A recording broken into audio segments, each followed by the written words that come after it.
Welcome to the Grounds for Success podcast. I'm your host, Austin Seltzer. Together, we'll unveil the keys to success in the music industry. Join me as I explore my guests' life stories and experiences to uncover practical insights to help you align with your goals more effectively.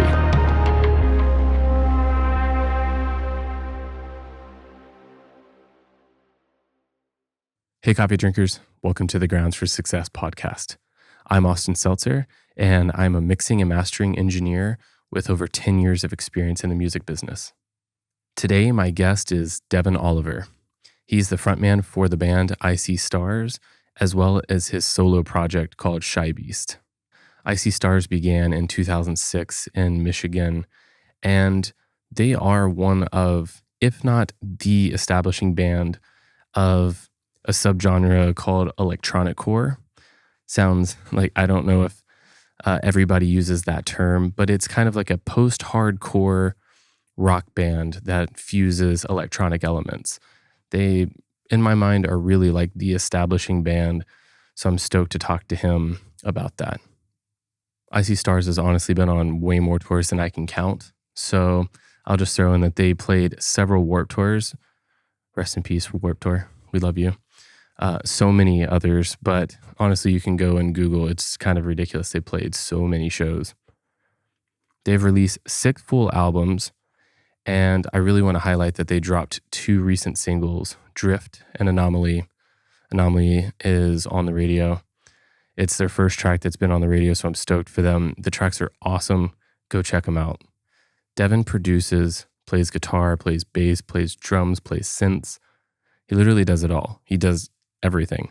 So shYbeast was a way for him to bring all of his elements together, but he also does this for I See Stars as well. I know on the new record, he did so much. His hands were on everything. He's just a creative force. We're going to talk about Devin's ability to map out his days to work on things that fulfill him. I really resonated with this because his goal daily is just to feel great, feel inspired, feel like he's working on something that's fulfilling him in such a way. So we'll dive deep on that. We'll learn about his early life, his dad being a musician, his parents getting a divorce, and kind of how that really pushed him closer with his friends, his band, and how his escape was music. So that was, in his formative years, just something that pushed him in the direction of becoming a musician. We'll talk about how Coheed and Cambria's Claudio Sanchez is like one of his early inspirations, of course, for his vocals. You can hear that, as well as Craig Owens from Chiodos. Both of those had a huge impact on his choice of how he delivers his vocals. We hear about how the musician scene in Michigan was one of like camaraderie but fierce rivalry, and how it kind of like pushed bands to become the best version of themselves, pushed them to, break the envelope. And time again, you hear this kind of story of like businesses that have rivals and both of them help each other rise up and things like that. So we get to hear how that works in a band sense. We also hear the differences in breaking as a new band now versus whenever I See Stars came on the scene. Obviously, hugely different. So it was cool to hear about that. And also just like the difficulties of being in a band for so long. You're so close with these people for so long. Of course, you have these like quarrels, and people have like their idea of what they want, and it's hard to all come together. But really, ultimately, how their bond is what has created a band that has been able to stand the test of time. I mean, they've been around since 2006. So it's a long time. So I'm stoked for you to hear all of this stuff on this episode with me and Devin. All right, let's get caffeinated. Hi. You can probably like angle it like this, or does that feel natural for you? You need to show me you're popping my podcast cherry. So where's the mic? Right here? I mean, here? It can go wherever you want. Here? Oh yeah, you sound great out there. Do it right here. This sounds good. Well, yeah. If I'm looking at you, because I want to look you in the eye, this seems right. Yes. Do you like how you sound? Yes. So far, so good. Welcome to my podcast. I am your host, Devin Oliver, and our word of the day. Did we talk about the word yet? Or I mean, if you want to say it, sure. I'm teaching Austin about the word snafu. He's never heard the word snafu before. I haven't. How? Well, Have you never been in a snafu? I think you made that word up. I didn't actually. Before I wrote it on the board, I'm not gonna lie, I wanted to make sure I spelt it right. So I Googled it, and yes, it's very real. Snafu. Yes. Right. Well, Devin Oliver, thank you for coming on the podcast. Of course. Thanks for having me on my first ever podcast. Yeah, I can't believe that. I'm so stoked. I feel like, I mean, you got to think like even 4 years ago when I last played a show, podcasts were just kind of starting to come to the surface. I feel like there wasn't, I just started listening to podcasts a lot over the last 4 years, So there wasn't like a bunch of people asking for me to be on their podcast when I would tour or just ever in, the PR realm of things. So it was just never really something that felt like it existed like it does today, So yeah, first podcast. Hell yeah, first podcast. Mm-hmm. And I have to say, shout out to you. You are a lover of coffee, but you were like, I take it with cream. And then I made you some coffee and you're like, oh shit. It's got a really natural deliciousness that doesn't need to be masked by cream. I feel like some of the coffee, I mean, I love coffee in its raw form, but I love it's like peanut butter and jelly. I need the coffee in the cream. Yeah. I feel that. But this is doing it for me. I'm liking this black. And you're a black coffee drinker? I am. I just don't really drink it another way. I thought only serial killers drank their coffee black. But I mean, look at my room. Yeah. This is a dungeon. This might not even be a podcast. You might just be trying to kill me. Why do you think the walls are black? It's like to mask the blood. Mm-hmm. Yes. No. Actually, I don't think that works because you just blacklight it. I was about to say, no, we'd find out real quick. Yeah. Yeah, there would be forensic files all over this place.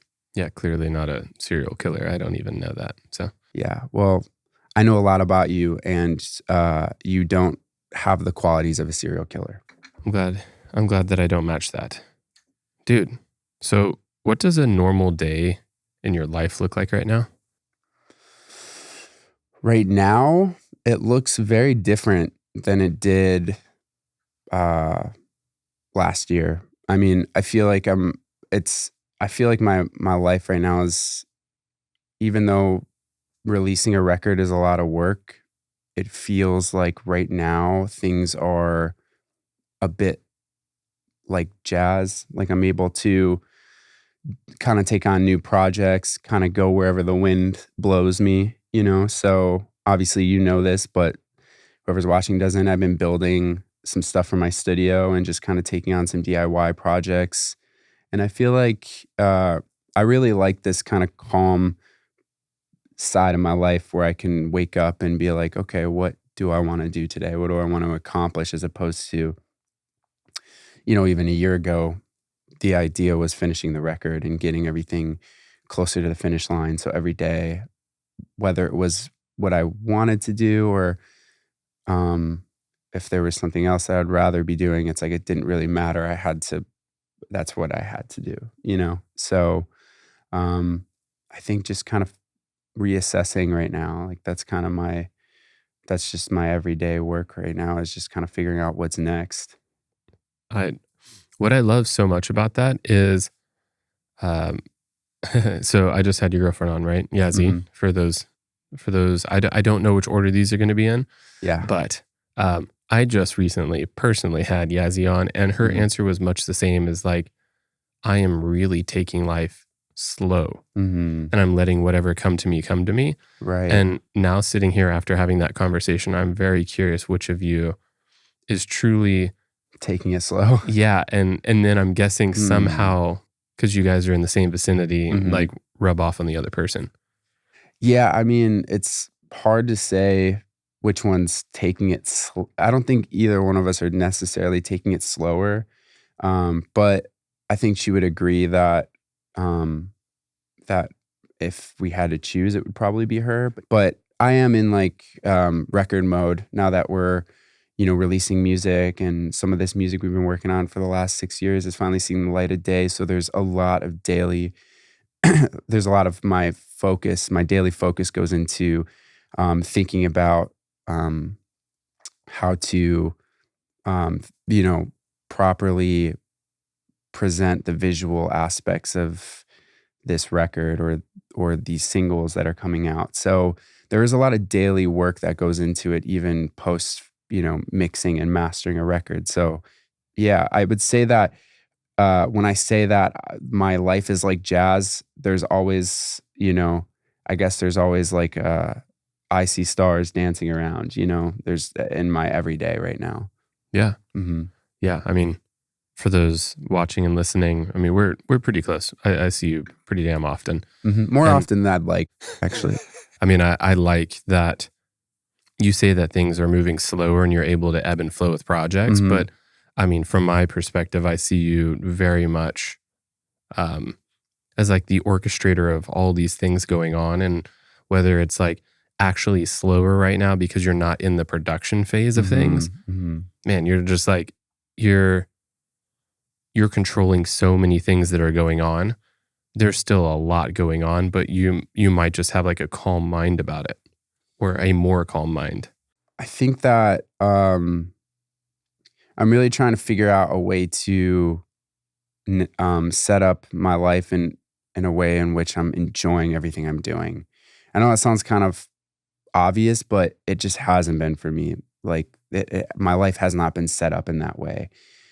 So now that the Stars record is finished, and I don't know when this is going to air because people don't know we have a record finished. They just know we're putting out songs. But um, I think that reassessing is, to me right now, is all about just kind of figuring out how, because I do have shYbeast and I do have I See Stars, and they're both very important to me, and everything in between as well. So I'm trying to figure out a way to set things up so that I'm constantly doing what I'm inspired to do every day. I think that's the only way to juggle art specifically is to, I don't see a reason why you would have multiple projects if they weren't bringing something different out in you and inspiring something different, So for me, it's like when I wake up in the morning, I want to feel whatever I feel inspired to work on. I want to be able to go and work on that. Yeah. I mean, that completely makes sense. I don't think one part of that doesn't make sense. I fully get that. But to understand kind of where you're at in life right now with everything going on, I'd love to go all the way back to childhood. And I want to understand some deeper stuff about your family life. And I want to understand like the fabric of who you are from an early childhood. And we'll move throughout the years, but just to understand kind of what went into the success that you've had so far and will have. If you want to start with just explaining some about childhood, like your family. Yeah, I mean, I guess to kind of crack open my life, it all starts with, my parents, obviously. My dad was, it still is, but my dad's a musician, and he was in a band called the Teen Angels, and they were mainly a cover band. They wrote some originals, but they did a lot of really cool stuff in the Detroit metro area. And so for me, that feels like where my inspiration has come from in music. It all starts with my dad. But yeah, my mom is, she raised four boys, as a single parent. My parents divorced, I think, when I was 10, and she has had a really hard life. She was an alcoholic. She's a recovering alcoholic, and I think growing up, that is just kind of the way I remember her. Luckily enough, I had my band, my brother Andrew, Brent, and Jeff. I mean, I met them in elementary school.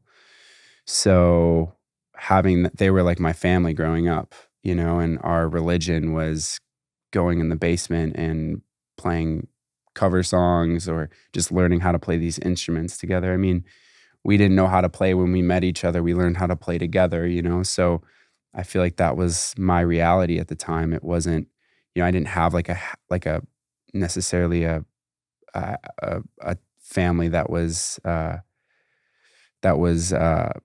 playing board games together. It's like I didn't have a mom and a dad that were together. I didn't have a dad I saw all the time. I saw him once a week, and you know, but it was he, made that one time a week so important. So I looked forward to it, but it was, on 6 days out of the week, it was me and my friends, and we were just learning how to play music together. And I feel like that was a big escape from what felt like kind of a broken childhood. Yeah, that's beautiful. Thank you for hmm sharing that. Yeah. Why was it that you were only seeing your dad once a week? Um, God, I'm sure that the answer is complicated, but I think the short answer is that that was that was just the kind of the terms of the divorce. Um, my mom had full custody of us, and I think my dad could have seen us really whenever he wanted to, but I just think that it was a complicated time in his life too. And I also just believe that uh, my mom was a complicated woman. And so we were an extension of that. And I think that there was just a lot that went into wanting to see us. And um, I definitely, even as an adult, I feel like uh, the the lack of trying and the lack of wanting to see us wasn't really there with my dad. I know that my dad put a lot of effort into me and my brothers, but yeah, I mean, and not to put this all on my mom. My mom put food on the table. She worked her ass off to keep a roof over her head, and she was dealing with a very real disease. But uh, I I have to believe that she made things also very difficult for my dad to see us and to um, visit us, and you know what I mean. It was that her and my dad did not have really a strong relationship, even as two parents who are trying to raise kids. Like it's not like they really had a strategy. Um, so, and there was a lot of heartache in their relationship too. Things I'll never fully understand or even probably fully know the truth of. There was a lot of complicated heartbreak that happened within their relationship that I'm sure made it even difficult for them to see each other. And, that would be also part of seeing us. So, um, yeah, but it worked for me really. I'm seeing my dad once a week was, who knows what our relationship would have been like if I saw him more than that. But all I do know is that seeing him once a week, he was able to be this very positive, influential person in my life that one day a week. And I needed that because my relationship with my mom was really tough.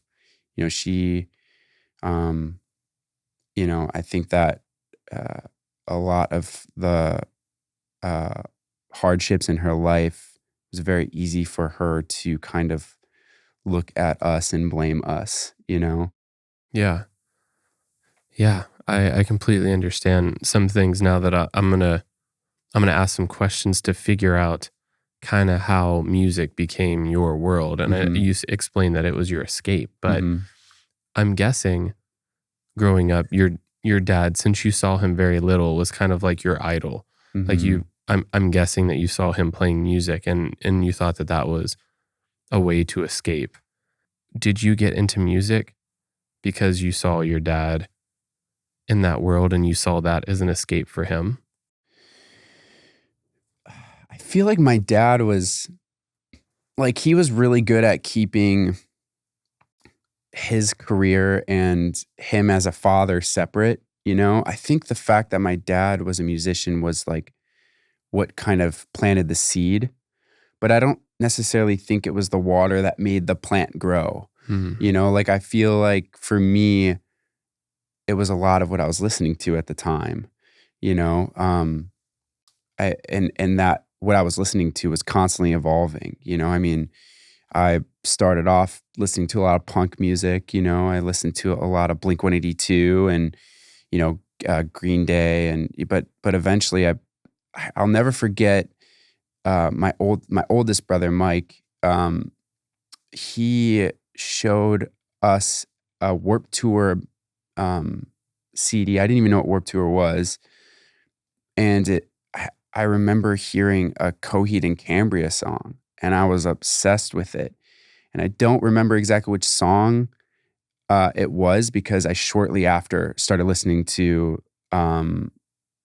started listening to them immediately. All of their discog, but I just remember for the longest time I thought it was a girl singing, and it was like my introduction to this idea that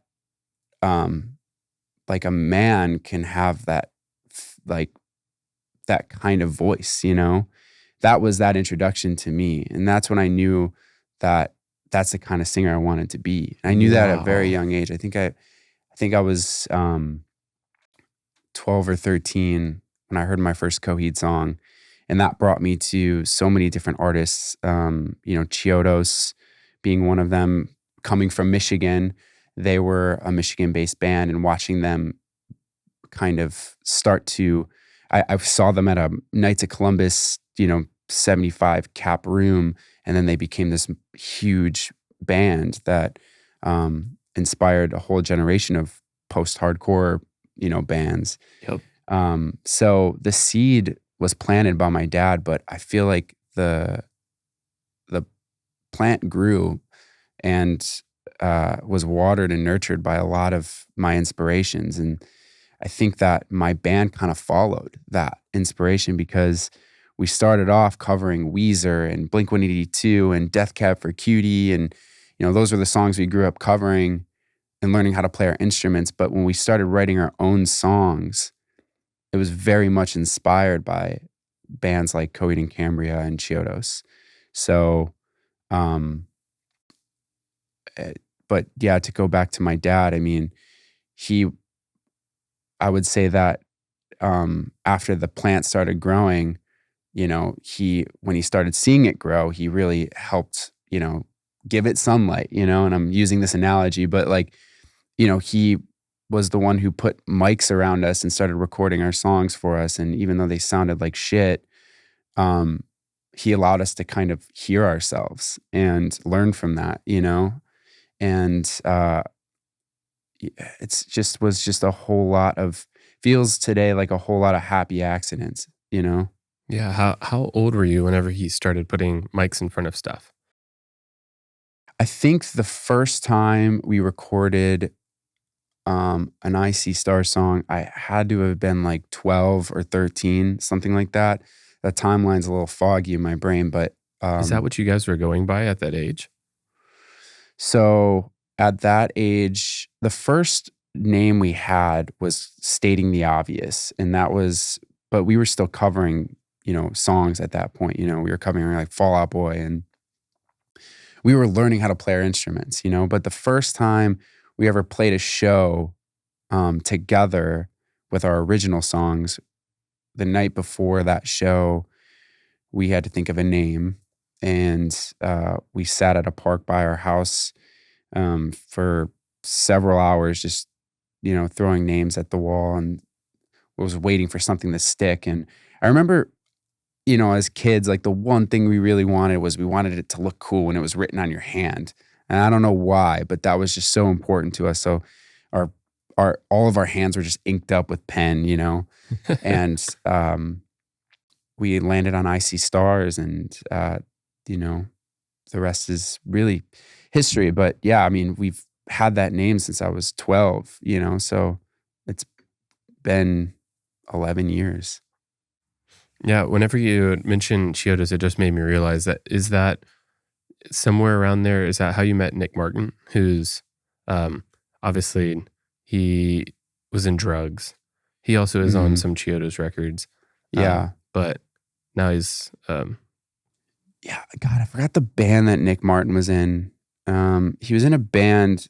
I mean, now it's Sleeping with Sirens. Just Well, to yeah, I just know, to but throw it out but there. I'm talking like way back. He used to scream in a band. Yeah, He had a he told really me. awesome scream. Um, I mean, I say had, but I just haven't heard him scream in a long time. But that's how I knew him. As far as like when I discovered him, but yes, how I met him when we toured with Drugs. Hmm. We did, it was the AP tour. It was Black Veil Brides, Drugs, us.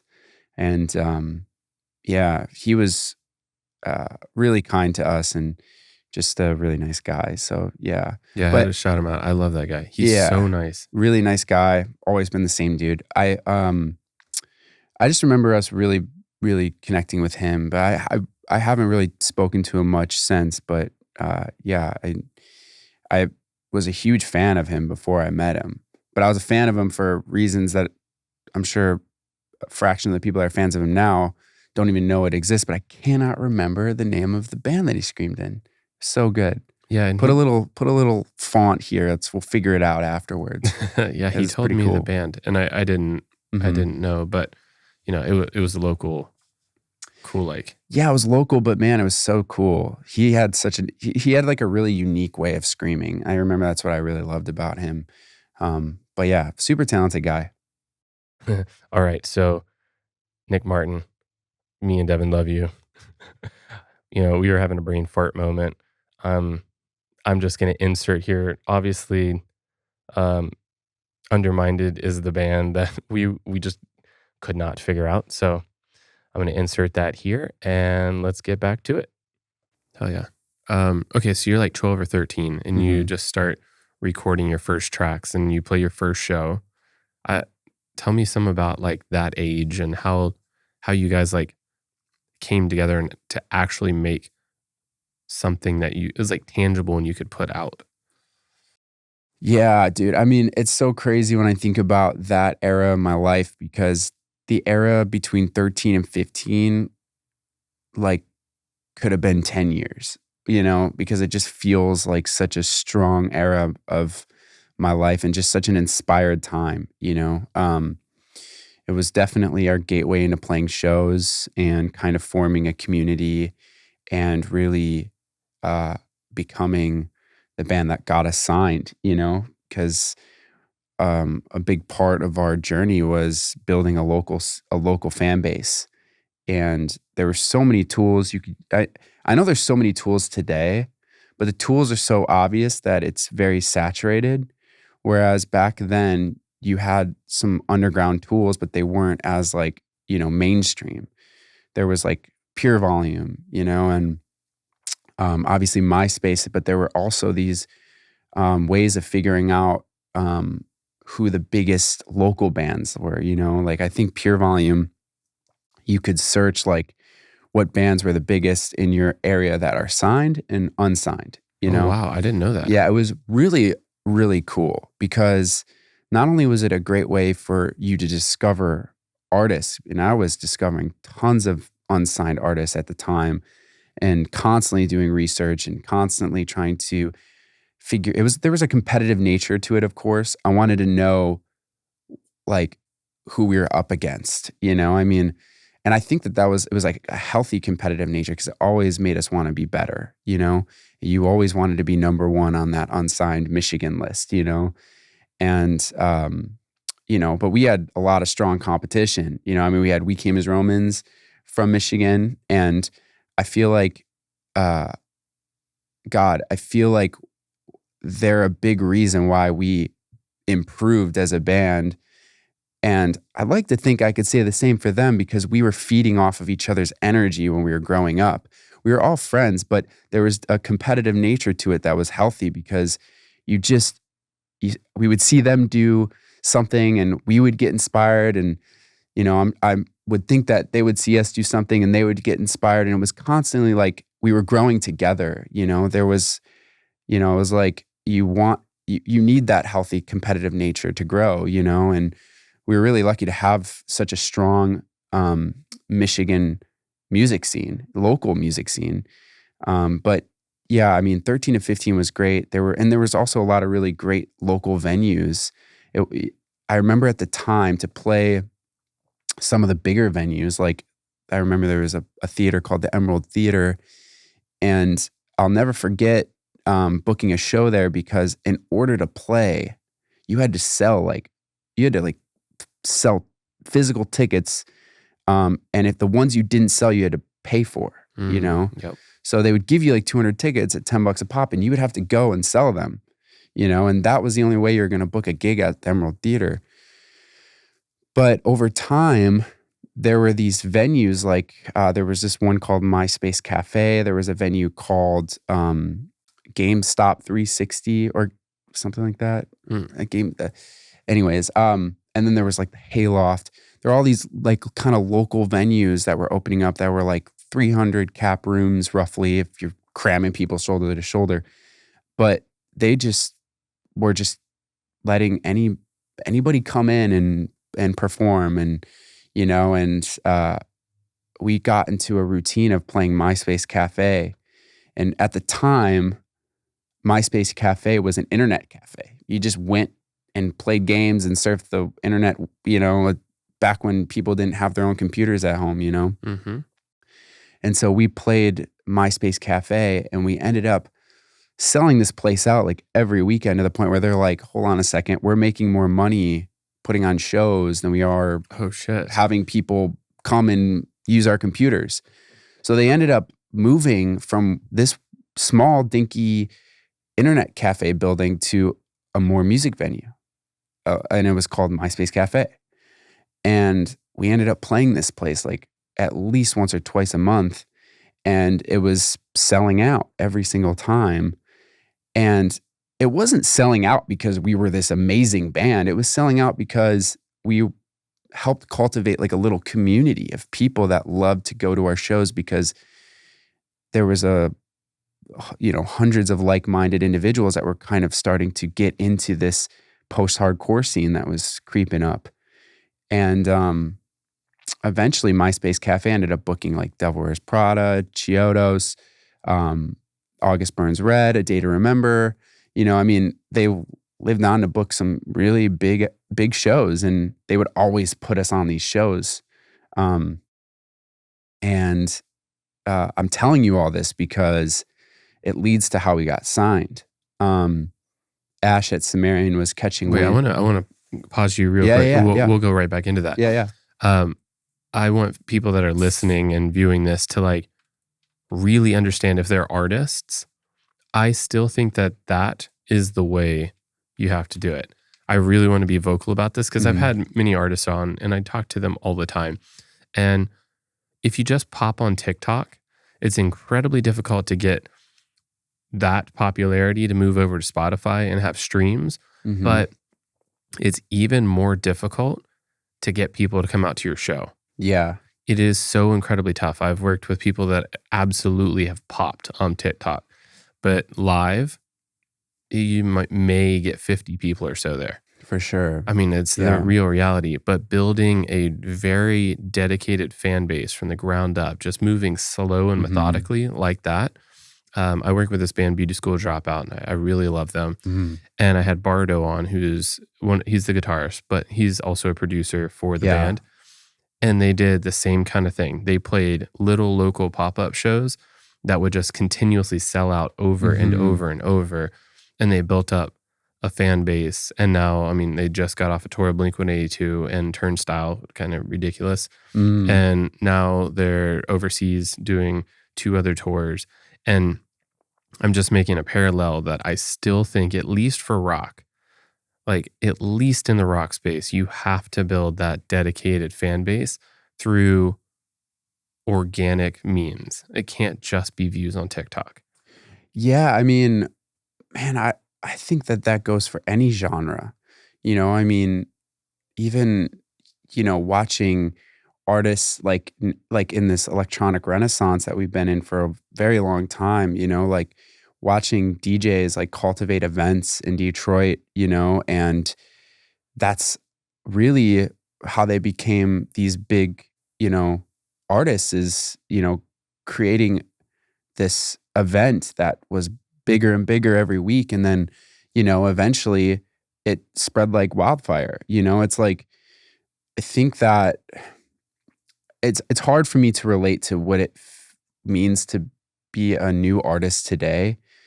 I feel very lucky to have grown up at a time where we didn't have, we didn't have TikTok and all of these these resources that could be somewhat a little overwhelming. It's like MySpace, the MySpace days were this really cool time where really all you had to do was update your MySpace page every like couple of months. You know what I mean? And really the sole focus was putting out music. That's what it was all about. It wasn't releasing videos and 30-second videos. And by the way, I'm not dogging on the times today. It's a different time. Mm-hmm. I think that there are people out there that are thinking of this time as I think of MySpace times. Like times are always changing, and there's always new resources at your fingertips. It's how you use those tools. And all I know how to talk about is how I used my tools back in the day when MySpace was the tool, and I do think that between MySpace and playing shows constantly, and it, like I said, it wasn't that we were this amazing band. It was that we went up on that stage and we were these crazy kids. Like we were 13 years old and we were headbanging and, and screaming and had electronics in our music, which was also really kind of new at the time, Totally was. So there was kind of a spectacle happening in front of you, and but I do believe that playing shows is so important because if you win someone over because of your live performance, that is the kind of person that's going to probably go to your Spotify and follow you and like your music. And that's how these people get updated these days, because there's so much music out there. There's so much music. And unless you're fully committed, like following a Spotify page, liking a song, there might be a lot of music that goes over your head, So I also think it's the way to sell merch. Yeah. Live. I mean, there's something about that merch booth leaving a show with something to remember that show by. Yeah. Like, of course you can throw up link in bio, like, here's my merch. If you resonate with somebody live, man, you have like a real true fan who has a potential of buying that merch, but really like following your success throughout the years. There's something so special about that. Totally. But we can go back now to how you met, people from Sumerian. Yeah. Well, how old were you, by the way? So we signed with Sumerian when I was 15. So I think that Sumerian was catching wind of our band around age 14, Okay, and this means that you never had a job. Well, that's a lie. I worked as a busboy at Outback Steakhouse early on during our signing. And that's a funny story, actually. Wait, you're going to tell both of how you met them and your busboy story. Yeah, well, while we're on the Outback Steakhouse story, I was such a horrible kid. I told my boss when we got our first tour, this is horrible. This is so bad. I told him that my grandma died and that we were having a family funeral in Florida and I had to go away for a month. And he let me go. I got to keep my job. And all the while, every single coworker knew that I was in this band that was touring and was on this like relatively big tour, because it was a Skylight Drive, Attack. It was like, I think Dance Gavin Dance was on it as well. It was like the tour to be on at that time. Yeah, that's a flex. Yeah, it was at the time. I mean, think about all those like, like all those names at that time was like really cool. But so like, anyways, all my coworkers knew that this was what was really going on. So eventually, I think the news got out shortly after I got back, and but yeah, I was just such a savage. I feel pretty bad about that. But anyways, I met Sumerian. So let's go back to the MySpace cafe. So I was playing these local shows with the guys, and what ended up happening is a lot of these signed artists would request us on the show because they knew that we would sell it out. They knew we would sell at the MySpace cafe. So it didn't matter if you were, Devil Wears Prada or, Amir, you wanted our band on that show because we cultivated such a huge fan base there. And so Amir was actually one of the bands to really kind of start noticing us. And Frankie, the screamer of Amir,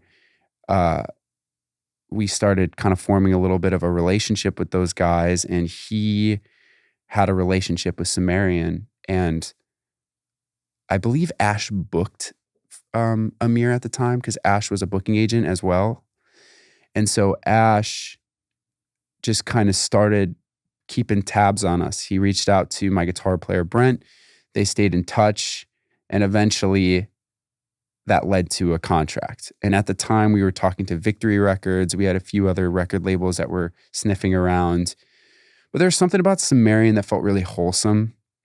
I really felt like they cared about the fact that we were kids, that us signing with them meant leaving high school.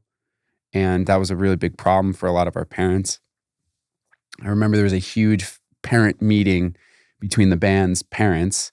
They met at my mom's house, and it was a pretty aggressive conversation.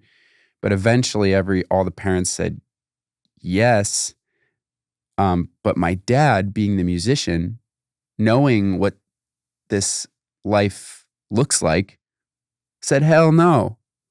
He was like, they're not doing this. They're finishing school. This is not what's going to happen. I remember my dad specifically saying to all the parents, he said, none of you guys have lived this life. I have. And the answer is no. And so he changed a lot of their minds, and the answer kind of was more leaning towards no.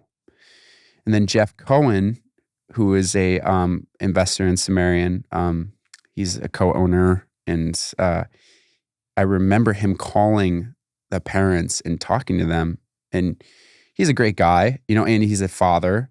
So I think that him kind of coming from that angle, being like, hey, I know they're kids. I have kids. We're going to take care of them out there. I think that's really what allowed our parents to open their minds to this for us. But I was the only one really doing good in school. And my band's not going to care if I say this because they know it's true. Brent, Andrew, and Jeff they were all kind of more in that D plus range. And I was getting A's and B's, so. Devin, I know you well enough to know that you're a hella smart ass. Were you actually the one doing the best? No, this is true. This is true, actually. I really, I think I got lucky in school. Like, I think I just I don't think I was that smart. I just think that I was lucky and cared just enough to get those A's and those B's and try to stay on the honor roll and stuff. I mean, that is all because of my dad. My dad was really, he really kind of instilled in us that we are going to school to learn. So come back with knowledge, you know what I mean? And so I really didn't care too much about school, but I did care about making, my dad happy and proud and all that. So I did do good in school. So my dad was really concerned that I was leaving school. And so I remember him taking me out to lunch and was like, is this really what you want to do? Everyone's leaning towards yes, but you're the only one that is leaving with good grades, essentially. So but it was what I wanted to do. And I feel like I had this like really, um, I don't want to give myself too much credit, but I think at the time I knew that school was always an option. This was not always an option. I could always finish high school online, which I did, and go to college later. But this was one moment, and I was either going to seize it or it was going to go by, and I was always going to wonder if that was something I should do. So That's a really wise thing to I know, and I'm have not the answer for I'm at not that 15. wise, I'm not that wise. I don't know. I felt it in my bones. I thought about how many times we played these venues and watched these signed bands, and we looked up to them and we wanted so badly to be in their shoes. I thought about all those times that I wanted that for us, and to throw in the towel just didn't feel like it didn't even feel like an option, I want to take a second to just say for people watching and listening that a lot of the guests that I talk to that have had success as an artist particularly, but I mean some producers as well, I think it's their ability to listen to whatever that power is. There is, I don't think it just comes from like within, that feeling in your stomach. Yeah. It feels like, I don't know, just like some kind of like thing pushing on you. That's just like, I've had them several times where it was either I do this or not, but it feels like I'm supposed to do this, even when it sounds fucking crazy. But I think that the people I've talked to that's come up, I think it's their ability to listen in that moment and just jump off the cliff, because that's what that is. Yeah, well, just to piggyback off that, I think there's a lot of naivety in that, but it's good, it's like this, I don't want to say false confidence, but like you have like as a 13-year-old, I had a lot of this confidence. I don't know where it came from, but I think I just saw what was happening. I saw what was happening at these shows we were playing. I was watching artists that I was playing shows with get signed and go off to do something. And I was watching it happen. I was seeing it really happen. And, for us, it didn't feel like impossible. It felt like it was right there. We just had to go for it. That was the next step. The next step was, okay, now it's real. This is no longer, playing down the street from your house. This is like, now we're going to go out there and we're going to really give this a shot. We're going to cut a record and, even there was a lot of naivety in it. And there was a lot of, I think it's like, we didn't see how the sausage was made, So there was a lot of glamour in our heads of what this was going to be like. I mean, even having a 15-passenger van felt glamorous, being in a 15-passenger van with a trailer was like cool. It was like having a bus, like having a cool 15-passenger van was cool back then. And I love that, I love thinking about that. I can tap into that headspace because I know why it was cool, because it just meant that you were doing it. It just meant that you were going for it. It meant you were serious. Like that is what having a van and a trailer meant. It meant you were serious. And, I think that, like I love that about our headspace at the time. It didn't take much to feel like you took it seriously, but yeah. So anyways, I agree though. I agree that, at some point when you're doing this, you have to just trust yourself. And I can't believe that we trusted ourselves at such a young age. It feels like a lot of power for a little kid, but I think that because we were all best friends, we were doing it together. There was something in that too. We were all in it together, and we pushed each other to do it. And so we eventually signed with Sumerian, and we went on to, cut our first record in Florida with a producer named Cameron Mizell. And that was a whole experience of itself. It's like I think about that and that record turning out the way it did. It's such a special record. It's like I think that there was naivety in that process too, because you're not overcooking things, you know? We're just out there to record our songs. We're not really thinking about the drum tones or the guitar tones or the mix, you know? There's so much about that now that we think about, you know, and it's important to think about those things. You know, you're a mixing engineer, so it's so important. But at that time, that was not what was important. All that was important was making these songs sound loud and good and you know, and like the things that we love. You know, we wanted it to have that same energy of the things that inspired us, you know. But I mean, not to discredit mix engineers or anything, but I'm very, I totally understand that my role is so less important than literally anything. Like, if you get into a room and you're able to channel raw emotion and feeling into a track, that is always going to touch an audience 10 times, 100 times more than a track that just was put together and mixed incredibly well. That emotion of you guys just getting in there and being excited to do this and put those ideas down holds so much more weight than caring about all the little nuances. So that, I mean, that's why it was magic. Yeah, I mean, I do think it's all about having an intention when you go into the studio, you know, and if your intention is just to go in there and you know, put your songs down, like, and you're going to enjoy the process. It's like, I think that intention is going to shine, you know. If your intention is you want this to sound like the greatest rock mix anyone's ever heard, you want this record to compete, you know, it's all about what your intention is. And I think at that time, our intention was that we kind of wanted it to sound a little shitty, because wasn't necessarily like, this is going to sound really weird, but an intentional intention. I think it was like a subconscious intention, because we were listening to records at the time that had like this essence of rawness, and we really wanted to make sure that existed, you know. Do you remember some of the records that were influencing you back then? Well, Coheed and Cambria, the second stage of Turbine, that was like one of the most influential records for me.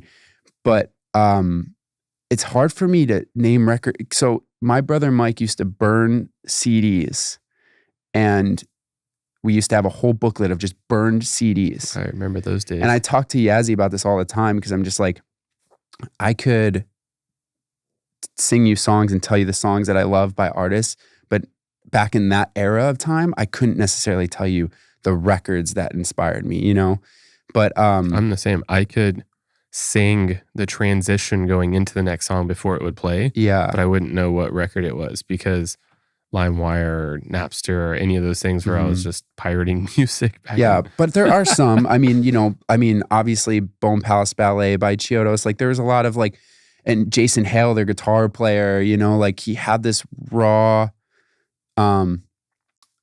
rawness to his guitar tones. Like it wasn't a perfect guitar tone, but it was his, you know. It's totally. Like, so that's kind of what I mean, you know. And even less refined, All's Well That Ends Well. Whenever I'd listen to that, totally, like I listened to it maybe a couple weeks ago. It is so raw, but holy shit, the emotion is there. Yeah, exactly. Yeah, I mean, any Chiodos record really, and any Coheed record for real at that time was so influential. And God, I'm trying to remember what Coheed record they ended up remixing. But if you listen to the older, the version before it, it might be the second stage. I can't remember. God, I'm trying to think now. Yeah, I wasn't the deepest Coheed fan, or else I'd help. I mean, they're amazing. It missed my radar. Do you mind if I pull out my phone real quick? You should do it. Because I just want to get this right. Yeah, so it is the second stage Turbine. So that record, I believe, was remixed. And the old version, I got used to hearing the unmixed version, or the the version prior to the remix, and I got so used to that when I heard the remix, I loved it, but there was something that I think changed about it. You know what I mean? That was so inspiring for me in the first place. So, anyways, all that to be said, I think we went in for our first record. There was like that intention that it wasn't about it sounding perfect. It was about it having like this like flair that was only ours. You know what I mean? That and having something specific that was to us, you know? And my guitar player, like with his tones, like we were really hardcore on that. And those are things that like I don't really feel like we think about as much as we'd like to these days. Like I'm just mean rock bands in general. And on this last record, I remember the one that we just did, my guitar player said something at some point. He was like, I feel like, he's like, I can't hear the position of my fingers, you know? Because he is such a guru at finding these really unique chords that put his fingers in these really uncomfortable situations, you know? And he's not a traditional guitar player, you know? He goes by feel, and he's not sitting there calling out notes, you know? He's just finding what feels right, you know? And so I remember him saying that while we were working on this last record, and that really struck me because I'm like, that is such a big part of why we loved these artists in the first place. What inspired us from the very beginning was hearing the position of a guitar player's hand, hearing the stress, you know? So I feel like, you know, I'm just kind of, I think I'm just reminiscing on that because when I think about our first record, that was so important. And it's so weird to think about what's important now versus what was important then. But I'm curious, does that have to do with like amp sims as opposed to actually playing raw out of an amp? I actually feel like it has a lot to do with the mix. Because the thing is like people don't want to and you could probably chime in on this more than I could, but I feel like when people are mixing songs now, they don't want anything too distracting. They want to make room for everything, you know? But I don't think that's what it was really about back then. I think it was about putting it all together and just making it work. And it was like uncomfortable, but that was the point, you know? Whereas today it's like, it's about making room, and you don't want it to be too distracting. You don't want it to pull away from the vocals, you know? You want a drummer that stays in the pocket. You don't want them to be drum soloing the whole record, right? But it's like back then, that's what it was. It was like the weird stuff. It was the weird drums. It was the weird tones, guitar tones. It was the distractions all over the place that made like this like weird post-hardcore scene it kind of uplifted the scene. The scene thrived on those uncomfortable moments on the songs, you know? So yeah, I mean, I think I can weigh in on some of that. I think you did a great job at, you know, pinpointing the issue. But now, I mean, we have a scooped sound, and for those listening, like we finally have a low end in rock. For the longest time, there wasn't really low end. It was more like we call it like a frowny face, like no low end, no top end, but a lot of mids. Now it's more of a smiley. You know, we got top end, we got low end. But to do that, we have to make room for all the individual elements. Yeah. And we smashed the shit out of a limiter to make tracks loud. Yeah. You know, back in that era, tracks were not that loud. I mean, we are so much louder now, but the only way to do that is to carve all this room. And I totally understand what you mean. Back then, things had resonant tones, like so frequencies that poked out, and the smearing of individual instruments with other ones, like meaning that they don't have room. They're just kind of like rubbing each other. It was definitely a time and a place and a sound.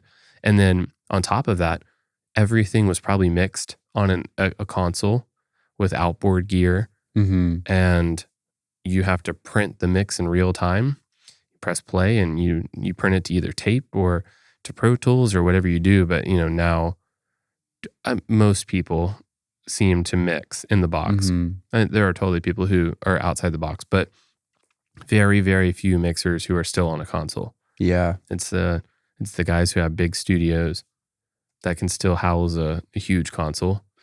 Yeah, I mean, and I think we're so used to what we hear now that even when you hear a song mixed on a console, it can be a little shocking, because um I mean, I can't talk like I have a lot of experience. I just know that we had a mix done on this record, done on a console that actually didn't go through with that, and I think that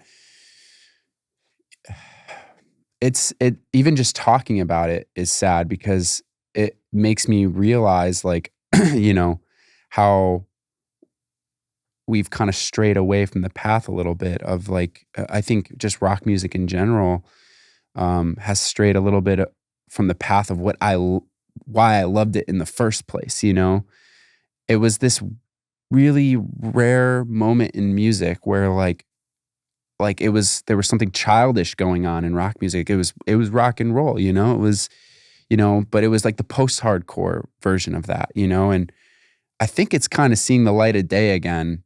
I feel like bands like Turnstile, like when you listen to that, there is like a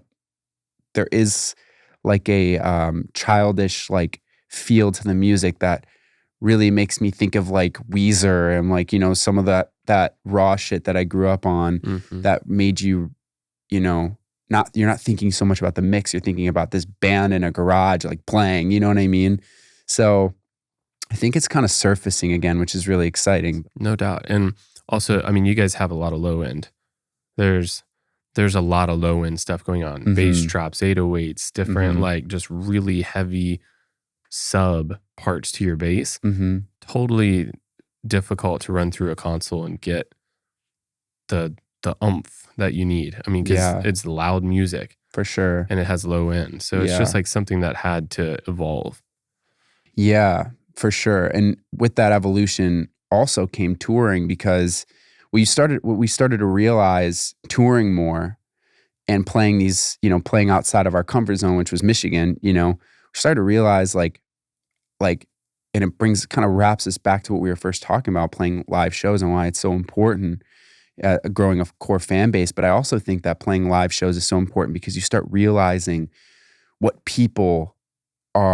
resonating with people. You feel that energy, you see it, you start writing for it, because you're like, it becomes like kind of intoxicating, and it's, you see something hit live and you're like, I want more moments like that, so you're in the studio and you're all of a sudden you're thinking about that live show.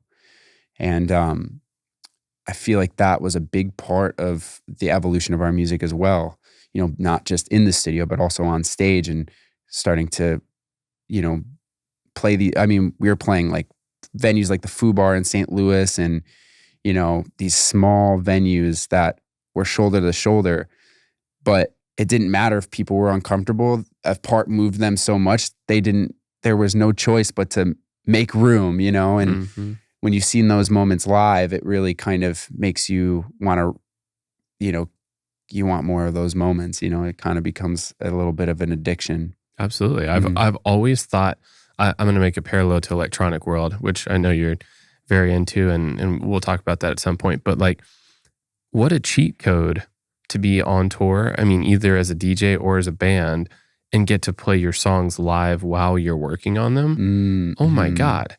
Like, even if you guys had a demo that you just wrote that day and you played it live, you get to see it, you get an immediate feedback. People fuck with this. If they love all of it, but then there's this one section that I lost the crowd, you can go back to the drawing board. I think that that's freaking beautiful. And I know that there's so many people that probably like artists or whatever think that that's like unpure. Like, you got to put out the art just for the art.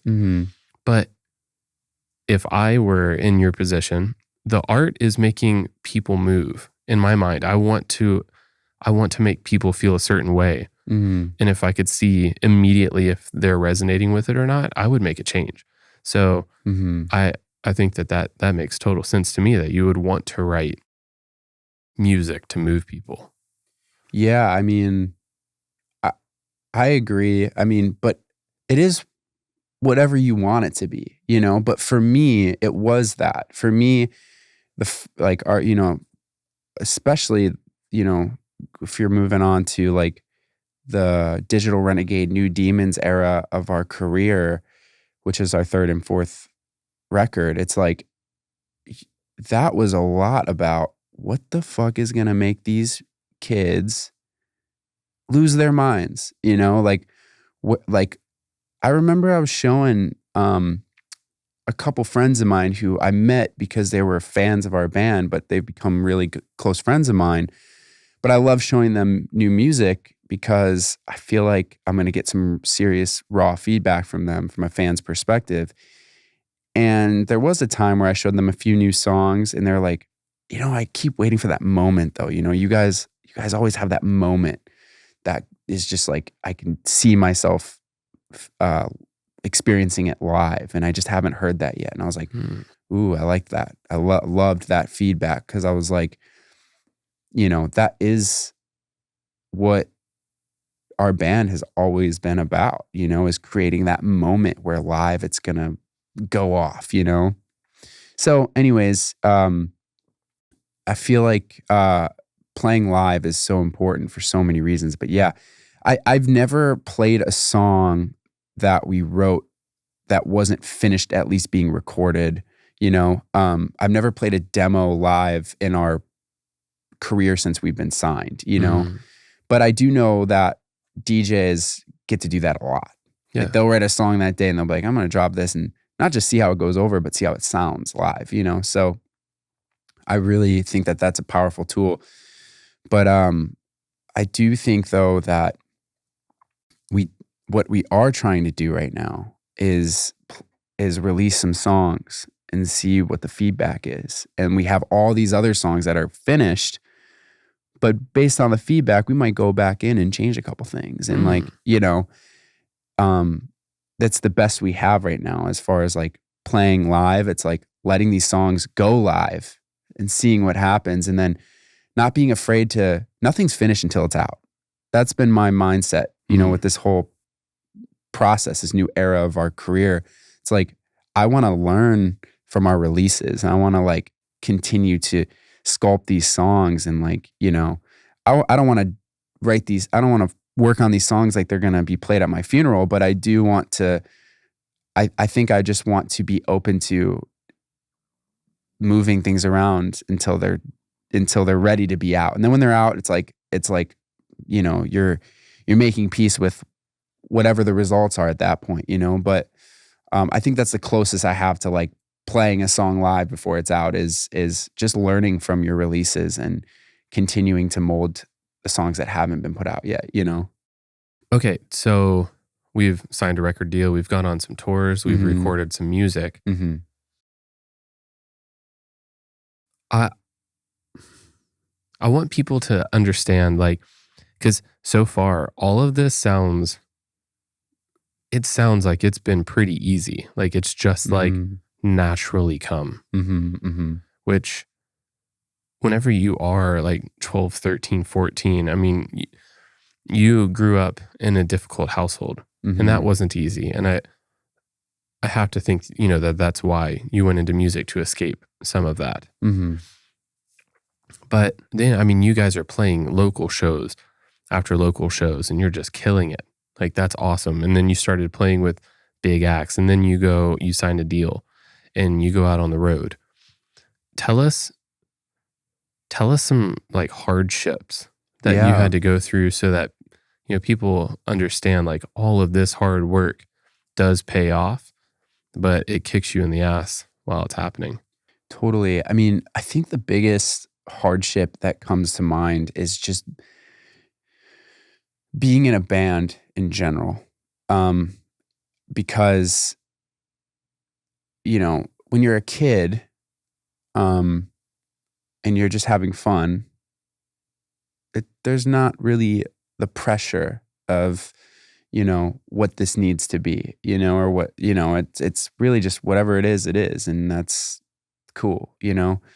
I think as you get older, especially me and my band particularly, it's like our inspirations have evolved on so many levels, and also very separately. We're four piece, but we're all equally involved, as far as like where we want to take this thing. But I will say specifically, me and my brother Andrew, we're very hard-headed in what we want and how we envision things, and they couldn't be more the opposite sometimes.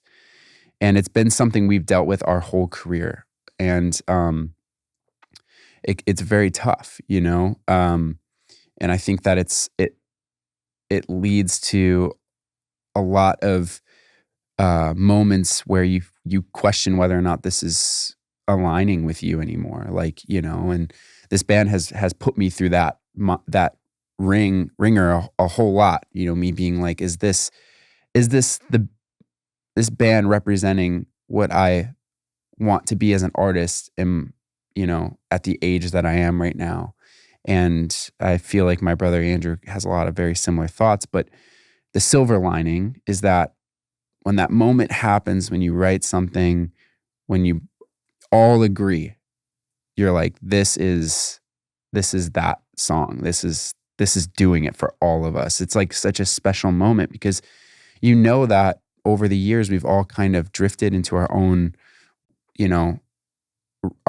realm of inspiration, and we're all listening to our music that exists in different corners of the musical spectrum, and so it's like, when you have something that fires on all those cylinders and it's connecting with each one of us, it's such a special moment, But yeah, I mean, I think every record we've done, me and Andrew have had really hard conversations about whether or not this is something we want to continue doing.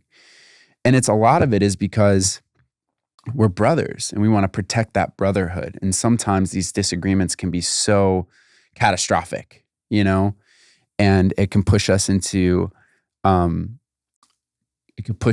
corners that we're not usually in as brothers. And we don't, him and I, like, we're so loving as brothers. We're so, we have each other's backs, But when we're writing music and we're having disagreements, sometimes it can feel so detrimental to like our core beliefs as musicians that we're against each other for a moment, and it hurts to be there.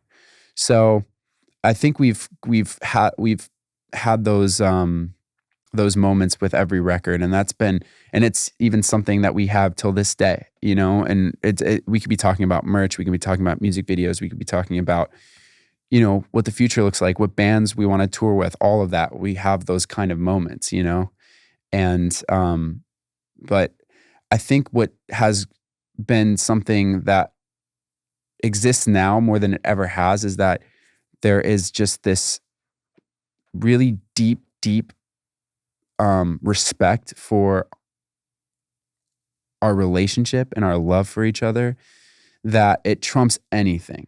Yeah. I love that for you guys, that you figured that out. And I'm very, well, I'm certain that that's why you both have created side projects. Mm-hmm. Yeah. And I think that's helped a lot, actually. Yeah. Having shYbeast and him having Dream Beach, we're able to exercise something that is fully us, fully authentically me, fully authentically him, no one telling him to change this or that, and I think that's so healthy as an artist. You need that outlet. But I will say that in shYbeast, I've found that like having those people in your life that are challenging you and pissing you off really make a better, I don't want to say better, but it makes something that you could have never created on your own. Yeah. And a lot of times when I listen to Star songs, even though I'm such a big part of the writing process, I mean, I've played drums, guitar, bass, I sing on the records, like I've done a little bit of everything on these songs. I mean, it's like when I listen to them, a lot of the time I'm like, how the fuck did we do this? Because these guys are such a big part too in the creation that I could have never done this alone, and I think that's when you realize that, you have a little bit more respect for the disagreements that you have in the studio. You understand that, like, even though you feel this way, you may not be right. And if you can just allow everyone to think freely and express their opinions and try everything, you might land on something you would have never got to on your own, something better. And then you take that with you to your other project or whatever. You take that little nugget of knowledge, you know? Yeah, no doubt. That's, I think a lot of the time, the value of a mix engineer, to bring that back into it, is like just getting another perspective. Go ahead, dude. You can pat yourself on the back, dude. It's like, it's just a different perspective. For sure. Like, this is this thing that we've been working on, like you with Zach Cervini. It's like, you've been and we'll get to this new record. I really want to talk about that. But you've been working on this record for so long. And then there's no way that you're not married to the rough. You've been listening to these things forever or a long time. Then you get a fresh perspective, and it never would have been this way if it weren't for that person. But also the mixer's job is to understand you have been living with this forever. And I or Zach or whoever, our purpose is to make what's in your head a reality. And so, yeah, I mean, you have to bend and flow with your brother's ideas and your other bandmates' ideas. But ultimately, if it's not all of you, there's no way that it's going to be the IC Stars concoction that you guys have been able to continuously dish out at a super high level. I appreciate that. I mean, finding the right mixing engineer for this record was a process of its own. We obviously had David Bennett produce it with us, and he gave us a really great perspective of what the mix could be. I just think we had a different idea of where we wanted to go, and it brought us to Zach. And what I really wanted for this particular, moment in our career was to be able to really loosen my grip and trust that Zach was going to bring something that represented these songs, in their raw state. Like we did want this record to feel raw. I mean, we have Luke Holland playing the drums.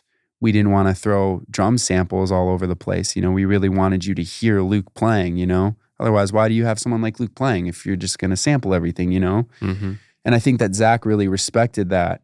And I also think he's just really good at that in general, But I mean, Zach is incredible. I mean, there is a reason that he is just absolutely crushing every rock record. I mean, he really brings something special.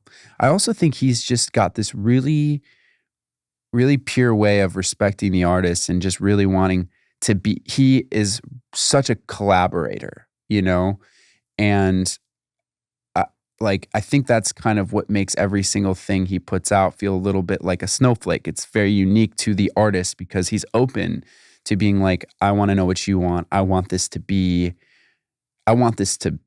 connect with you. I mean, I have gotten to hear, obviously, the two that have dropped so far, and they sound freaking amazing. And I guess we can say it now, but can we? Of course we can. Because it will be. Anomaly is going to be on the radio. Yeah. Devin is getting a song on the radio. Hey, I mean, it's crazy to think because I never really cared too much about the radio, I think that that's worked out to our advantage in a way, because if you go to our Spotify and stuff, and Spotify was never really popping like it was, even when our last record, Trias, came out, it was still kind of like not the monster it is today. But my band has never been playlisted, ever. Never been on an editorial Spotify playlist, and we've never been on the radio. Everything that we have is organic. And I think that that's kind of a testament to even where we began when I'm telling you these stories about us playing shows and building this community. It's like, it feels like even this late in our career, that has been the case up until this point. Obviously now with Anomaly, as we've gotten our first few editorial playlists, we're going to be on the radio, which is really cool. First time on the radio, and every record we've submitted, and we've never even gotten a test run. Anomaly skipped the test run, going straight to regular rotation, which is just really awesome. But I don't think I would have changed anything, because whether we're on the radio or on a playlist, we have such a beautiful community of fans that are going to play our shit because they love what we do. And that's that, they didn't hear us on an editorial playlist and, just like it because it's on this playlist, or like it because it's on the radio. They liked it because somehow the universe brought them to this song, whether it was because they saw us at a show or a friend played them for us. Like, there was an organic way that they found our band. And I think that's really, really cool. I'm really grateful that we've gone this long in our career and have survived without those really strong pillars like radio and playlisting. But I'm really excited to see what that does for us, because I think right now the goal is just to spread our music to people that maybe otherwise would never hear of us. And radio and playlists are such a big part of that, For sure. Yeah. Yeah. And you're about to head out on a long tour as well. You're going to get to go and play these tracks for old fans, new fans. A lot of new fans. I mean, we're touring with Bad Omens, and they're just like a huge, huge rock band now. And I'm so proud of them because they are just a group of really great guys. But I mean, we toured with them a long time ago, and it's just really, I think that's kind of like the circle of life in the music business. You see a band opening a tour that you're on, and then next thing you know, you're playing under them and watching them do this really amazing thing. And it feels like, to me, like they're an era right now. Like, they're a part of a really awesome era in music. And it's just like, we're honored to be a part of that. And we're honored for them to bring us to their community of people and let us play our music for their community of people, It does feel like the circle of life a bit, Yeah. I mean, that's beautiful. Mhm. I do love that. And do you know where they're based out of? Or what they consider their base? I'm not sure.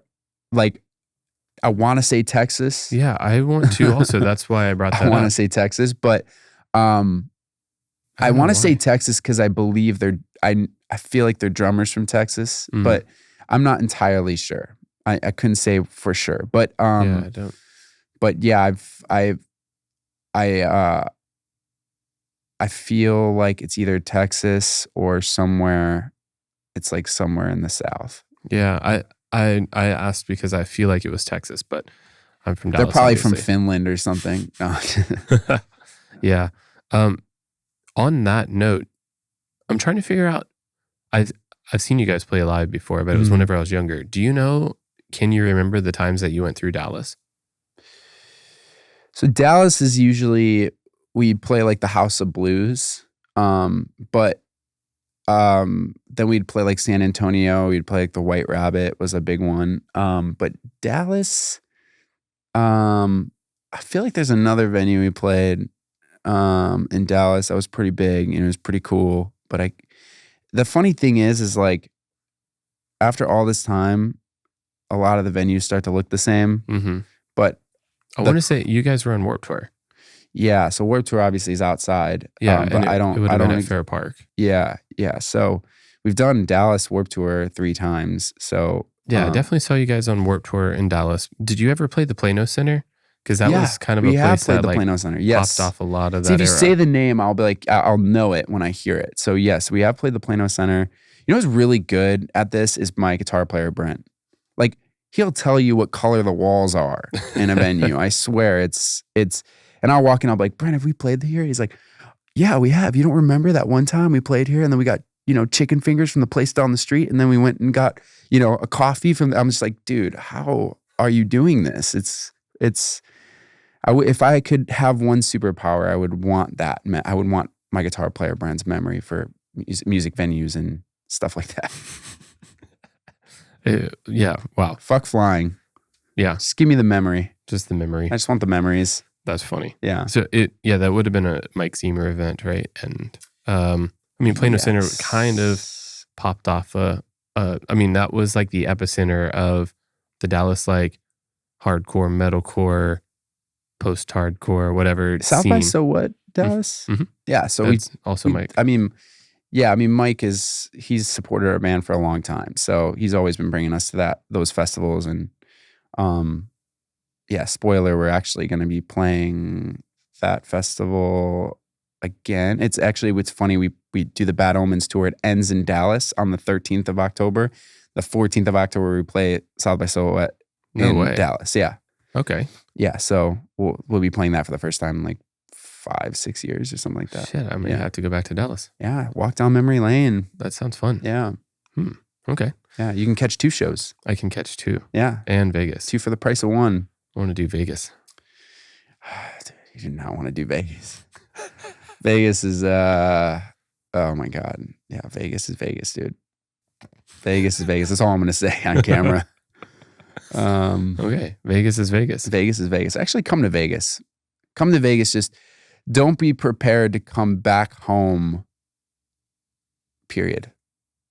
Or come back home the same. So let's talk a little bit about shYbeast. I want to understand, obviously this project came about because you wanted a creative outlet outside of I See Stars, but tell me some about that.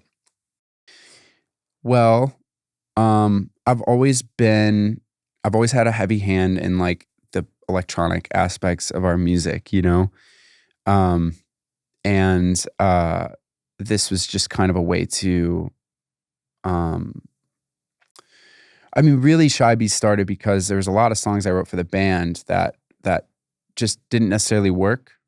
And it was always really heartbreaking for me because I loved these songs, but they just, maybe they didn't work for what we were going for a record, or maybe, our band will write like 25, 30 songs for an album and only 12 of them make it. So we're bound to have a few songs that maybe need to see the light of day, but won't with I See Stars. So this was kind of originally that was the idea, is that I really wanted to make sure that anything I wrote always had an opportunity to see the light of day. I think that's really important. Was really important for me, as far as like mentally, staying positive, and I guess confrontational moments in the studio. Like if a song's not going to be on the record, at least I can know in my heart that, okay, well, maybe this isn't the right home for it, but it will be there. We will find a home. Yeah, little spoiler, I'm mixing this and I think mastering it. That's what we talked about. Yeah, mixing and mastering. Yeah, maybe. Yeah. No, yeah. But yes. I can attest to, Devin had me bring his vocals down on this track. He was like, dude, it's about, I want this to be more about the music. But I was like, Devin, but you have a beautiful voice, a voice of an angel. Yeah, I appreciate it. I think I actually deleted the files, like the vocal file, like your vocals. You just deleted the session totally? Well, no, just your vocals. You told me to turn them down. Yeah, so you're just like, fuck these vocals. Yeah. It's tough for me because the second I start singing, it feels like all eyes on me, and like that's not really what I want shYbeast to be about. I really love when I go. I'm a huge like tech house guy, and I've been going to Detroit Movement Festival since it was free, and I feel like my inspiration of electronic artists are not based on like necessarily vocals. I love when I'm listening to a DJ and their set from front to back is like telling the story without needing to have words. You know what I'm saying? Mm-hmm. And so I'm kind of wrestling 2 different sides of what inspires me, because I also really love Rufus Du Sol and have been listening to them forever, and I think they were the first house artist that I heard that I really loved, the fact that they had vocals, right there, all the time. And so I'm trying to find this, like, I think I'm definitely still soul searching with that project. And I think that's part of the fun. I'm trying to have fun taking on new identities while I'm creating songs and figuring out what this project could be. But I think overall I just don't want it to always be about my vocals, Yeah. But in the song that you're particularly mixing, I think the dilemma for me was that it the music is, I love the music in that song. And so my vocals just kind of pull you away a little bit from it. And so that's part of the discovery process for me right now, because I'm trying to figure out, when is the right time to be involved as a singer, and what time is the right time to be involved as a producer. And so it's definitely a little bit of an identity crisis, but I'm really enjoying it though. I'm really enjoying like the crisis I'm having right now of just like loving the music and also loving the vocals and figuring out which one deserves to be the highlight. Yeah. I mean, that's a very storytelling song, and also just like an incredibly powerful hook that comes in. Like the main drop is just so massive. Mm-hmm. It like not massive in like, I don't know, not like a dubstep drop way, like where it's like, Yeah. oh my God. It's like, it just feels larger than life. Right. And so I understand, Appreciate it. how you want to storytell. And if you have that vocal front and center, it takes you out of the world of the song. Like Mm-hmm. it totally makes sense. Yeah, it's just so weird because like when I go to shows and I'm experiencing like house music or techno, when vocals come in, it kind of pulls me out. Mm. So it is very much an identity crisis I'm having right now because but I guess it all depends on who you're seeing. Like I was at Movement last weekend, and I was actually really impressed by a couple artists for different reasons, right? So I saw Caribou, and I really loved, there was vocals, but it was the only like full band set I think that they had that weekend. The rest is just DJs, and there's a couple singers, of course, but and I could be wrong about that, but that was my experience. But then I saw Zed's Dead, and I wasn't exactly sure how I was going to feel about their set in that environment. Movement is such a, its roots are, specific. Mm-hmm. But I really loved Zed's Dead set, and front to back, it was, it told a story, but not every song had vocals. And when songs came in that had vocals, I found myself a little disengaged. And so, as a songwriter, I love vocals, and as a producer, I even love vocals.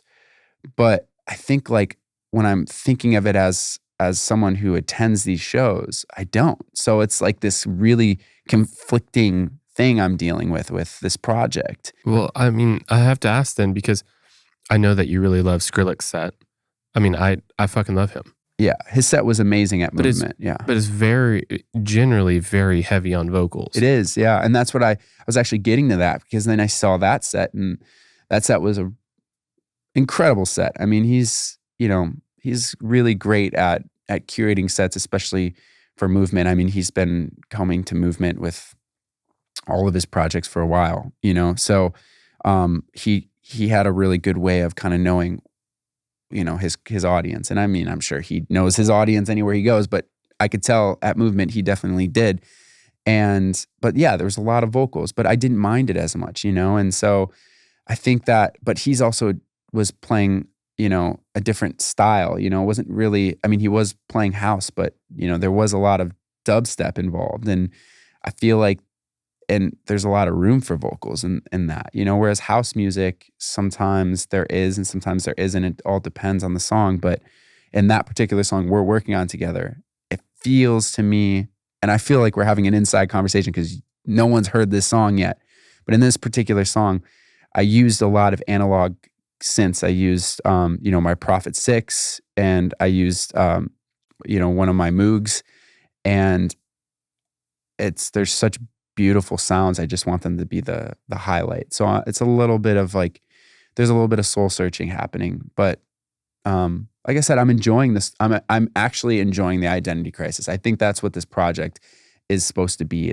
I'm discovering new parts of myself, Mm-hmm. So.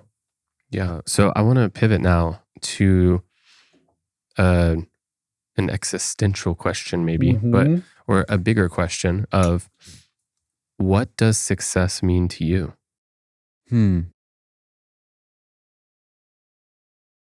Well, it's so funny. You know this, but I did like a tobacco healing ceremony last week, and um we were talking a lot about just you know, fulfillment and joy. And I feel like in that moment I kind of realized that success to me is finding as much fulfillment and joy on a daily, weekly, monthly basis as you possibly can. And I don't really know that it's more complicated than that. You know, it's like, and inviting the things in your life that bring you joy and fulfillment as much as you can. And also recognizing when something isn't. You know, I think a lot of times we ignore those omens and those signs of the things that are really getting in the way of our joy and our overall fulfillment in life. And I think if you can isolate those things and try to remove as many of those things as possible to make room for other things that might help uplift you is my definition of success. I feel like that's what makes a day feel successful for me. If I look back and I'm like, I really enjoyed today. I really felt fulfilled today, you know? So, and you know, a lot of times when you hear success, people think of money and they think of financial success. They think of their career. And I've had to like let go of that a lot because there's not a lot of money in music. And there is now more than there was back when I was starting. But when I was starting, things looked really successful, but financially they weren't very successful. Mm. And that was very tough for me at a young age, especially with all my friends going to college, people getting jobs through my 20s, people buying homes. It was a long time before I did any of that, before I bought a home or, you know, had my own place. And you know what I mean? There was just a lot of, there's a lot of financial struggle that to me didn't represent success. So I had to redefine the word altogether. And because the one thing I did know is I was really enjoying myself and I felt really fulfilled. I felt so fulfilled when I was sharing a house with 4 dudes, like, you know, and all we were doing was making music. It's like it was the dog days, you know? I mean, we were eating Taco Bell every night and you know what I mean? Like we weren't making a lot of money, but I felt so successful. I felt so fulfilled and had so much joy. So, and then, you know, like fast forwarding to this period in my life, I feel like, uh, not that those days are gone, but as we kind of transition and I moved out of that house and I moved out here, there has been a whole nother level of trying to discover that joy and that fulfillment and what in this, you know, new city, where that comes from, where I pull that from, you know, because it's to me, it's paramount in why a place feels like home, you know? Mm-hmm. So yeah, I think if someone's looking at their life and they're thinking, well, am I successful? It's like, well, you just got to ask yourself, are you finding joy and fulfillment? And it doesn't have to be every day, but most of the week, are you finding joy and fulfillment? And if you're not, to me, that is something that needs to be isolated and figured out. You know, it's not the amount of money in your bank account. And I know that sounds a little cliche to say, but you know, at some of the peaks of my career, I've had $20 in my bank account, you know, and, but it doesn't mean I didn't feel successful and doesn't mean I didn't feel joy or fulfillment, you know? So yeah, I think that would be, I think that's where I would go to start if you're trying to be successful. You know, talking about success, fulfillment, and joy, it's like there's something really successful about speaking your truth out loud regularly in your life because the hard truths, if we speak them out loud, it allows the universe to work on that truth with you. You know what I mean? And help you figure things out. And that was one thing that they said in that ceremony that really stuck with me. And I always feel like I'm a very truthful, I'm not really like, I don't have a poker face. Like I kind of wear my heart on my sleeve, but I have been working on speaking the hard truths out loud more often. And I feel like it's brought me a lot of fulfillment and has kind of been even just in this last week, I feel like it's helped me um, feel like the universe is on my side and helping me I'm inviting the universe to help me figure this thing out, whereas keeping it suppressed, keeping it inside is really kind of, I think you're harboring it then, Yeah. So Yeah, we talked about this at one point, and I'm very much actively working on that. It's very tough to start, but I'm sure that it's slightly less tough whenever you begin to implement it into your life. Yeah. I think it's just like anything, it's like if you practice something, like even the negative things, and it's actually me and Yazzie talk about this a lot, but like, stress, like if you practice being stressed out all the time, you're going to get really good at it, and so this is all just kind of part of fine tuning the things you practice on a daily basis. Yeah. I love that. We're going to talk more about that off camera because so many things to talk about there. I would like to ask now, we've talked about kind of your story from beginning till now. I want people who are listening and viewing this to be able to walk away with some, I guess let's call them bullet points of what you think that made you successful. Some, not what success means anymore, but what are some of the things that people could implement into their life to become more successful the way that you have?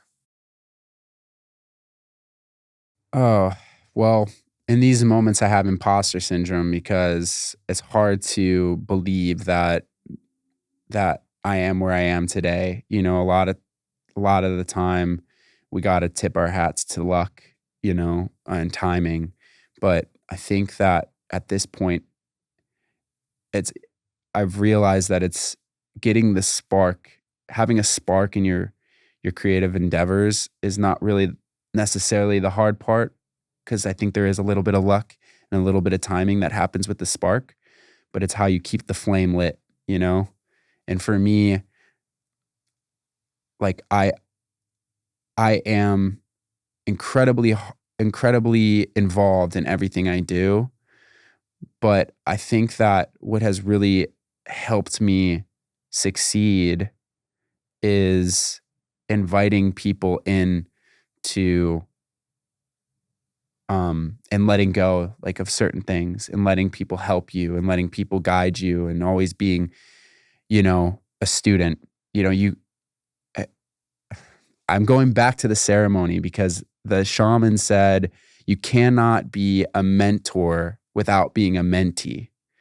And I feel that resonated with me so much. And I know you feel this too, because in what we do, you always have to be a student. You always have to be willing to learn, and you always have to be open to inspiration and feeling inspired. It's a big part of what we do, and once you think you know everything, that level of inspiration, I feel like, dwindles, and you're going to find yourself kind of in quicksand, and that's when you become your own worst enemy.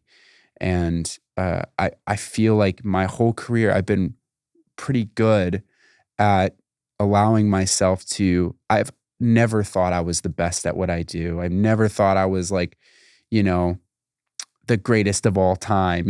I've always felt like I'm lucky to be working with the people I'm working with. I'm lucky to be learning things from all of these people that are, bringing information from a different walk of life, So I don't know that there's ever going to be a formula to success or to being a successful musician, but I think that if you if you stay open-minded and you invite people in, you continue to accept yourself as a student, allow yourself to be a teacher in moments, but know when you're a student, know when you're being a student, and allowing yourself to be inspired by the people around you. It doesn't matter if they're a bigger artist than you or not. Like, can't tell you how many artists were not as big as me, surpassed me. And and I seen that in them when they were not, when they were not here, they were here, and they had it when they were here, and you knew it when you saw it.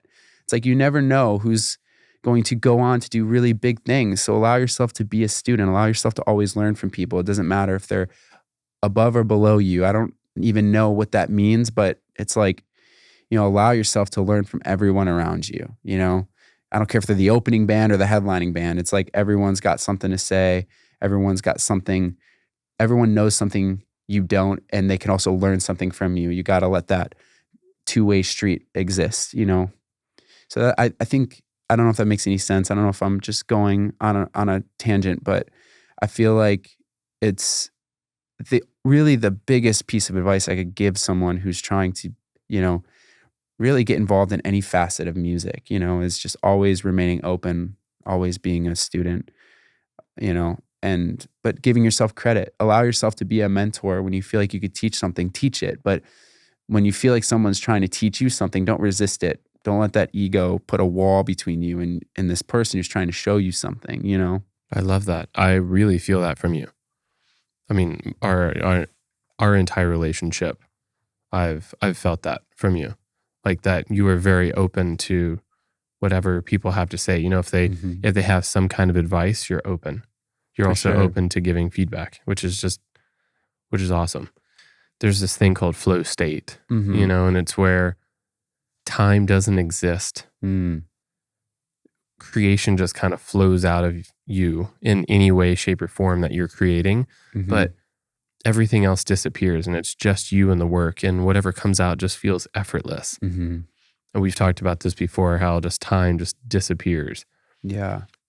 Do you have any advice for people on how to get into that state more easily, more quickly, just more effortlessly, I suppose? Yeah. I mean, I think the biggest, me, like, you've been to my home studio, and it's like, for me, I need everything to work just the way I expect it to work when I go in the studio. And it's a big part of how I get in that flow state. If something happens unexpectedly and it pulls me out, it's very disruptive to, things flowing like water in the studio, it's like, so I always encourage people, because you don't need to have, you don't need to spend $1 million to have a place that you can create magic in, but my only advice is spend $100 to make it as efficient as it possibly can, make sure that everything in your studio is accessible, like at your fingertips. Feeling inspired and wanting to be there, to me, is such a big part of getting in that flow state a little bit more easily, as you put it. It's like, so allowing yourself to take those days to go out, experience music, feel inspired, it's all brings me back to being a student. When you go to a show, you're now in someone else's classroom. You're watching someone else, you're in someone else's, you're in their world now, gathering seeds. Yeah, hilariously that, it's hilarious that Yazzie looks at it as such a peaceful and beautiful thing, collecting seeds, and now you're going to go back and let them grow. Yeah. Whenever I think about the exact same thing, whenever I go to a live show, I feel very inspired. I feel like I'm a lightning rod, and I'm absorbing energy or electricity. And then I go into the studio as a Sith Lord or some shit, and I'm blasting fucking the lightning back out of my fingers into the computer. Love it. Love the dichotomy between the two. So much more angry. Yeah. No, I mean, I think I'm more in your world for sure. Lightsabers out. Absolutely fucking shit up. She's planting things and we're destroying them. Yes. Yes. I love that. Yeah. This says a lot about us. Yeah. Damn. Okay. So the final question I have that I want to ask you, maybe you want to, bring some stuff up, but the last thing that's on my mind is you're very into health. Mm-hmm. And I kind of want to know, and I think that people listening and watching would love to know some things that they could implement into maybe their life or their routine or something that can help them just be a little more healthy. Because I do think that also that plays a huge factor, at least for me, seeing how much you work on, how much you're juggling. If you didn't care about your health and fitness, I don't think you'd be able to juggle as much as you do, as efficiently as you do. Well, yeah, I mean, health and fitness to me is very selfish. Like everything I do is self-serving, and it's all mental. It's like mental health is so important to me. And I feel like everything I've implemented just helps me mentally on a day-to-day basis, Luckily those things are, health real, like they are healthy, things like exercise.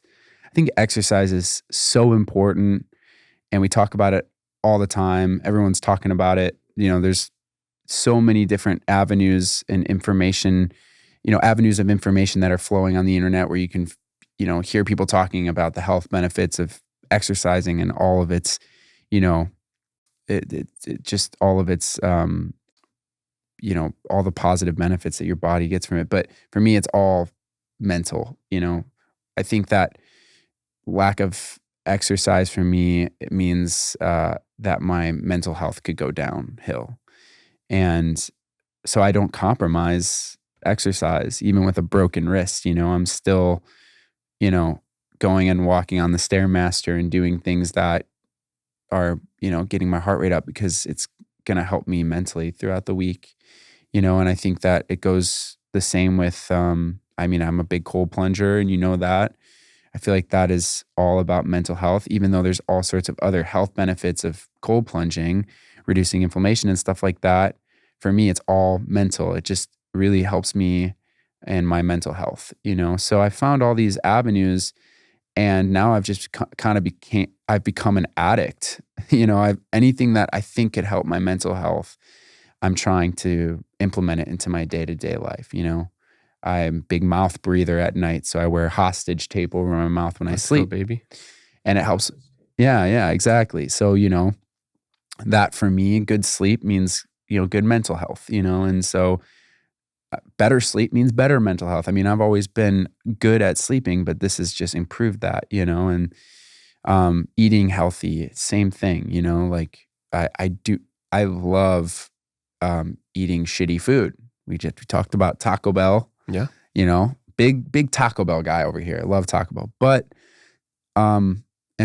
is eating Taco Bell every day going to help me mentally? Not really. I think that eating healthy makes me feel healthy, which makes me feel mentally balanced, So yeah, so all that to be said, like I think a healthy mind is a healthy life, So they're very synonymous for me. Yeah. Well, your mind is your body. A lot of people forget that, or they talk about them as two separate things. But your mind is your body. Your mind controls your body. If your mental health is bad, your body will suffer. Totally. And so that's a huge thing. And I'm glad that you brought that up.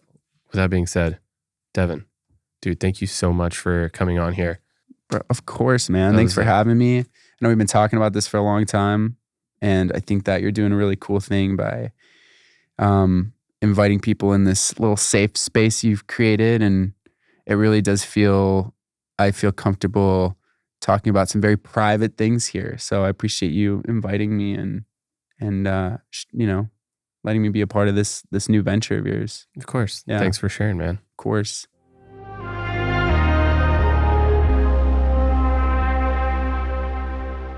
All right.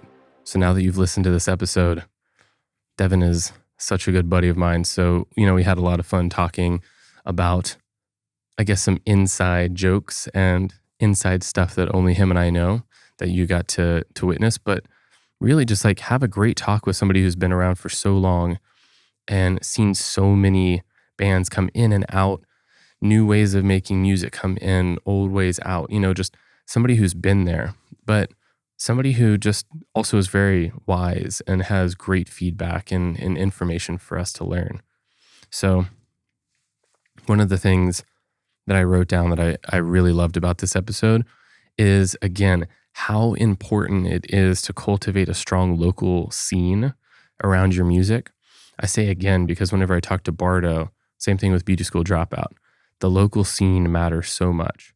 So whenever bands would come through Michigan, they would want Icy Stars on the bill because they could bring out such a huge local crowd.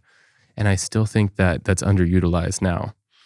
If you're able to cultivate fans locally and you can bring them out to a show, you're going to be put on a bill as an opener in that area because you can pack out a stage or you can pack out a venue. And I think that that's underutilized. So really cultivate a local scene.